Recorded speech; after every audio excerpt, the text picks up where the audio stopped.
Selamat berjumpa Bapak Ibu Saudara yang dikasihi Tuhan. Saya bersyukur karena kita sekalian bisa terus mempelajari Alkitab dan khususnya kita menyelidiki atau membahas tentang kebangkitan Tuhan Yesus dan peristiwa-peristiwa sesudahnya. Tentu saja saudara-saudara pelajaran yang bertahap atau yang berseri seperti ini sesuatu yang sangat penting dan kita bisa melihat secara keseluruhan dari rangkaian peristiwa itu poin-poin atau hal-hal yang penting menjadi pesan yang berguna buat kita. Nah, hari ini saudara kita sampai pada bagian yang terakhir dari seluruh rangkaian peristiwa kebangkitan Tuhan Yesus, yaitu pada waktu mereka pergi ke Galilea karena Tuhan memberikan perintah supaya murid-muridnya pergi ke Galilea untuk menantikan Tuhan di sana. Dan ada sebuah peristiwa yang penting di Galilea itu, yaitu pada waktu itu tentu di sebuah bukit, saudara-saudara, mereka akan menyaksikan Tuhan Yesus naik ke surga. Nah, kita tidak membahas tentang kenaikan Tuhan karena nanti kita akan mendengarkan khotbah ataupun firman Tuhan tentang kenaikan Tuhan itu pada tanggal 13 nanti pada hari perayaan atau peringatan kenaikan Tuhan. Nah, tetapi sebelum kenaikan Tuhan, sudah ada pesan penting yang merupakan bisa dikatakan pesan terakhir ya, yang disampaikan oleh Tuhan Yesus sebelum dia naik ke surga. Ada beberapa bagian yang bisa kita baca sebenarnya dari Injil Matius, Markus, Lukas, dan juga di Kisah Para Rasul. Tapi saya akan mengambil dari Injil Matius. Matius pasal 28, ayat yang ke-16 sampai dengan ayat yang ke-20. Ini adalah bagian yang sangat-sangat kita kenal, sangat terkenal, saudara-saudara. Dan pada bagian ini ada banyak pelajaran yang berharga. Apalagi ini merupakan adalah pesan terakhir sebelum Tuhan Yesus naik ke surga. Mari kita baca. Dan ke-11 murid itu berangkat ke Galilea, ke bukit yang telah ditunjukkan Yesus kepada mereka. Ketika melihat dia, mereka menyembahnya. Tetapi beberapa orang ragu-ragu. Yesus mendekati mereka dan berkata, "Kepadaku telah diberikan segala kuasa di surga dan di bumi. Karena itu, pergilah, jadikanlah semua bangsa muridku, dan baptislah mereka dalam nama Bapa dan Anak dan Roh Kudus, dan ajarlah mereka melakukan segala sesuatu yang telah kuperintahkan kepadamu. Dan ketahuilah, aku menyertai kamu senantiasa sampai kepada akhir zaman." Jadi saudara-saudara, 11 murid Tuhan, mereka pergi ke Galilea untuk mendapatkan petunjuk akhir di sebuah bukit yang sudah ditunjukkan oleh Tuhan Yesus. Pada waktu itu, inilah perjumpaan mereka dengan Tuhan Yesus. Perjumpaan terakhir maksud saya. Nah, apa yang dikatakan Tuhan Yesus kepada mereka? Sudah ada beberapa hal. Coba kita baca di dalam mulai ayat yang ke-18. Tuhan Yesus mengatakan bahwa kepada dia telah diberikan segala kuasa di sorga dan di bumi. Dan saudara, tentu saja bukan berarti bahwa kuasa itu baru diberikan kepada Yesus pada waktu itu. Bukan. Ya, sebab tentu sebelumnya Yesus adalah pribadi Allah yang berkuasa baik di surga maupun di bumi. Dia adalah pribadi Allah yang kekal. Lalu apa maksudnya, saudara? Pada bagian ini, penegasan bahwa Yesuslah yang memiliki segala kuasa di surga dan di bumi itu karena dia sudah melewati sebuah misi yang sangat penting, yaitu misi penyelamatan bagi orang-orang percaya. Dari sejak dahulu Tuhan sudah memberikan firman kepada para nabi untuk menubuatkan mengenai kedatangan Mesias, dan misi itu sudah dilaksanakan, sudah selesai. Maka saat ini saudara-saudara, Tuhan tinggal kembali ke surga. Maka dia mengatakan kuasa itu seolah-olah kembali lagi kepada dia. Tugas di bumi sudah selesai. Nah, tentu saja saudara-saudara, bukan hanya kita mengetahui bahwa dia adalah pribadi yang berkuasa atas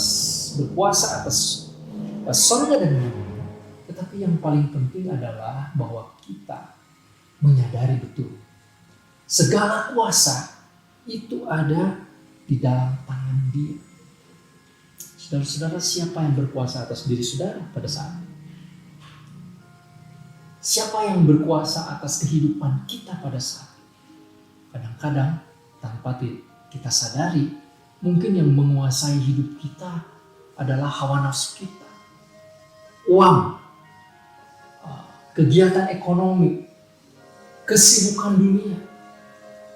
Mungkin yang menguasai hidup kita itu adalah sosial media atau kekuatan-kekuatan politik tanpa kita sadari. Atau apa?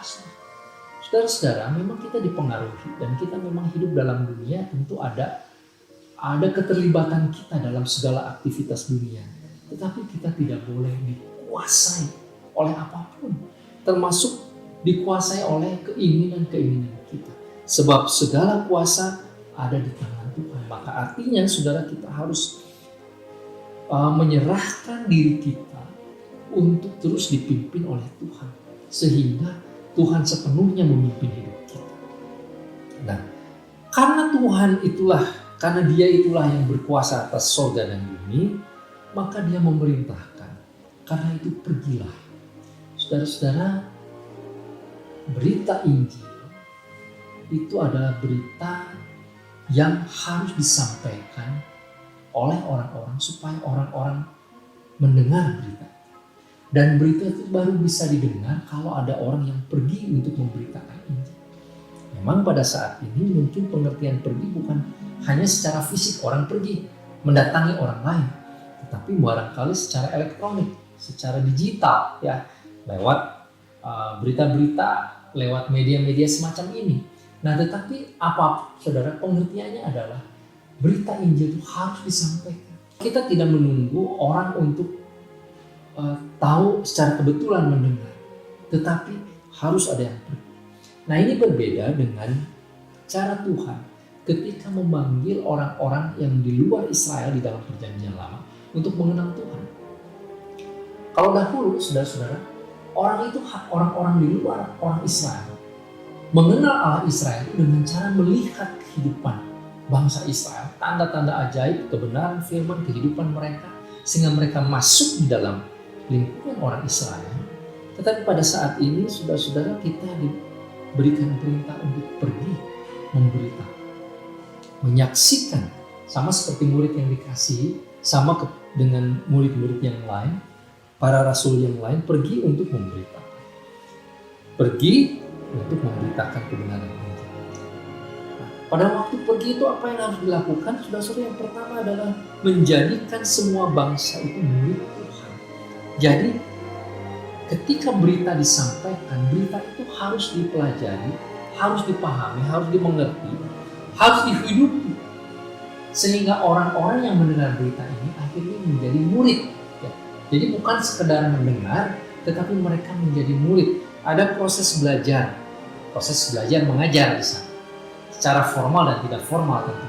Artinya kebenaran firman Tuhan itu dihayati, dihidupi, sehingga orang-orang yang mendengar berita Injil, berita sukacita, kabar baik ini, berita tentang pengampunan dosa, dan segala macam kebenaran yang ada di dalam Alkitab itu dipelajari. Dan orang-orang itu adalah menjadi murid. Nah, sesudah menjadi murid, saudara-saudara, maka mereka menyaksikan dirinya sebagai orang-orang yang percaya kepada Tuhan, yaitu mereka dibaptiskan dalam nama Bapa, Anak, dan Roh Kudus. Ya, ini adalah ayat yang sangat penting, saudara, untuk menyatakan bahwa pribadi Allah adalah pribadi Allah Tritunggal. Mereka dibaptis, mereka mengaku percaya sesudah menjadi murid. Saudara-saudara, maka pada bagian ini saya ingin sedikit menyampaikan kepada kita bahwa berita Injil itu disampaikan melalui pola pengajaran dan pemuridan. Berita Injil disampaikan melalui pemberitaan, bukan dengan pedang, bukan dengan peperangan, bukan dengan penaklukan suku-suku bangsa. Saudara-saudara, memang di dalam sejarah pernah terjadi. Kita tidak bisa menyangkali sejarah. Ada penaklukan-penaklukan, ada peperangan-peperangan yang melibatkan orang-orang atau kerajaan-pekerjaan yang didominasi oleh agama Kristen. Nah, mungkin mereka mengatasnamakan agama Kristen untuk menaklukkan bangsa-bangsa jajahan, mungkin lalu mengkristenkan. Tetapi sebenarnya saudara-saudara, kalau kita memeriksa lebih jauh, saya mempelajari beberapa buku sejarah, itu lebih bermuatan politis. Karena tentu saja kalau negara yang diagamakan sesuai dengan agamanya akan mudah nurut, akan mudah patuh. Jadi saudara-saudara, itu memang politisasi agama. Tuhan Yesus tidak pernah memberikan perintah seperti itu dalam pemberitaan Injil. Pemberitaan Injil haruslah disertai dengan pengajaran, lalu kemudian pengakuan. Baptisan itu sebagai bentuk kesaksian dan pengakuan. Jadi saudara, itu hal yang penting.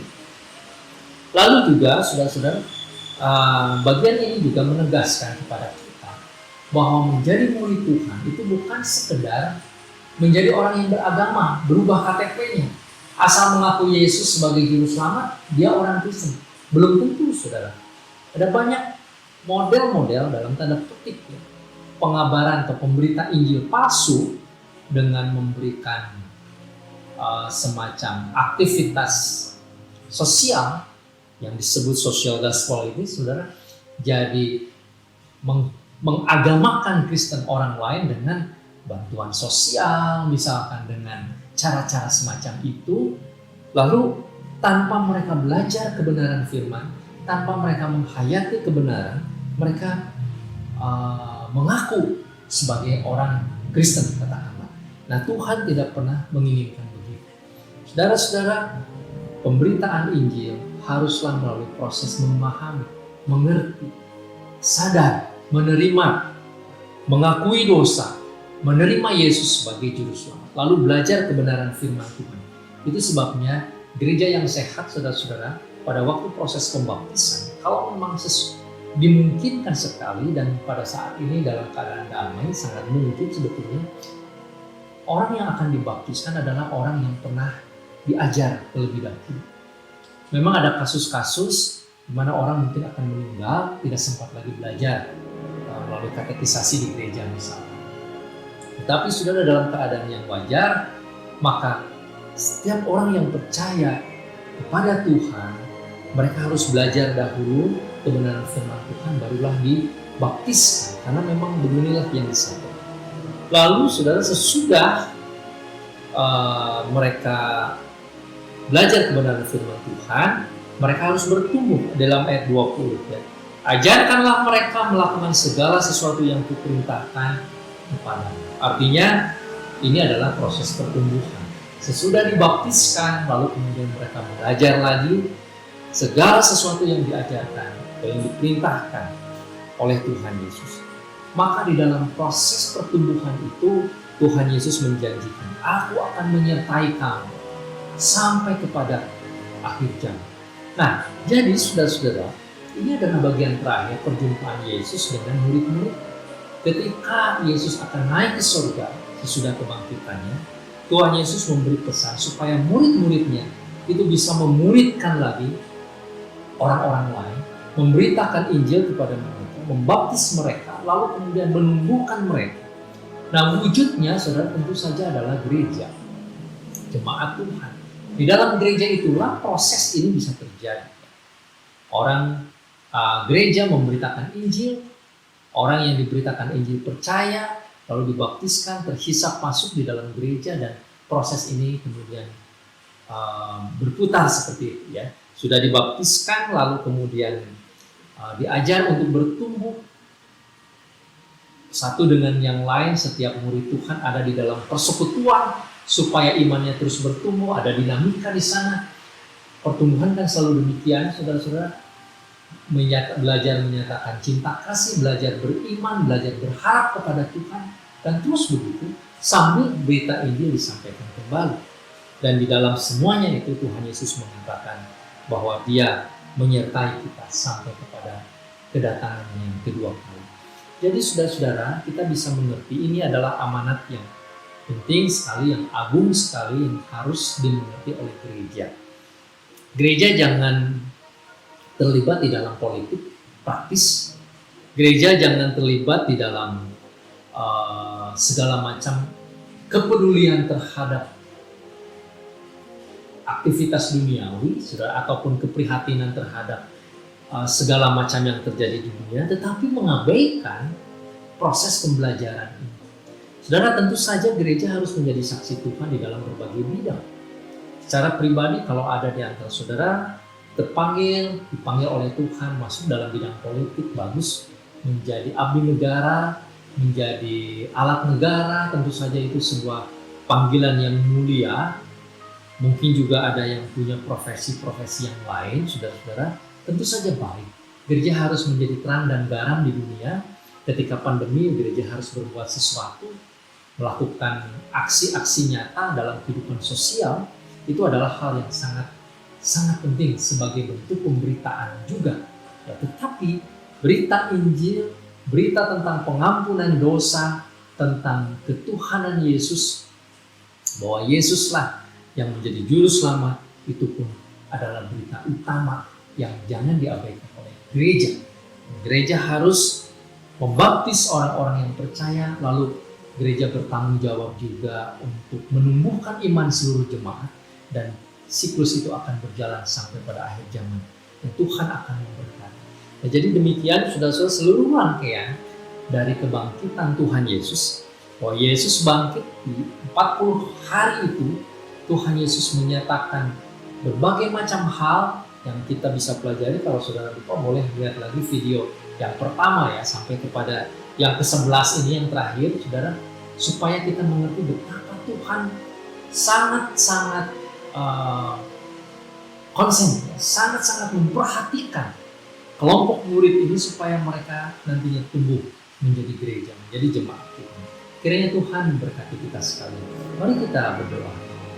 Bapa di surga, kami mengucap syukur atas segala berkat dan anugerah-Mu.